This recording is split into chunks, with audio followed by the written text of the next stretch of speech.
Et si une seule petite phrase pouvait rendre une IA beaucoup, beaucoup plus intelligente? On va voir ensemble comment une technique toute simple peut littéralement transformer ses résultats. Ça nous est tous déjà arrivé, non? De poser une question à une IA et d'obtenir une réponse pleine d'assurance, mais complètement à côté de la plaque. C'est le fameux problème de la boîte noire.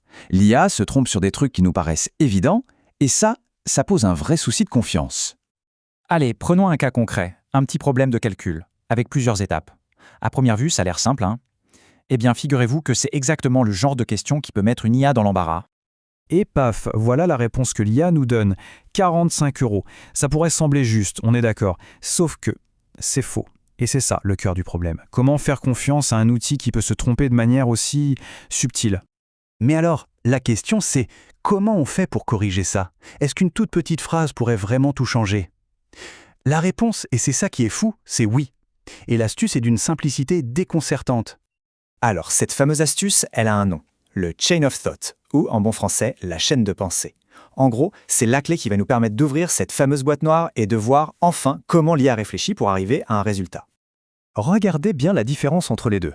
À gauche, le prompt classique. À droite, le prompt amélioré. L'unique changement, c'est cette petite phrase qu'on a rajoutée à la fin. Pense étape par étape avant de répondre. C'est tout. C'est vraiment aussi simple que ça. Et là, le résultat est sans appel. D'un côté, une réponse fausse. De l'autre, tout le raisonnement, étape par étape, qui mène à la bonne réponse.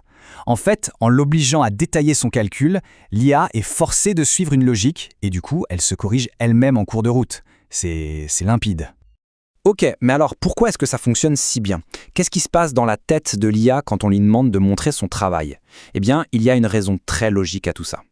En fait, c'est un peu comme quand on demandait à l'école de poser ses calculs. Ça force à décomposer un gros problème complexe en une série de petites étapes, beaucoup plus simples et logiques. Du coup, le risque d'erreur diminue drastiquement.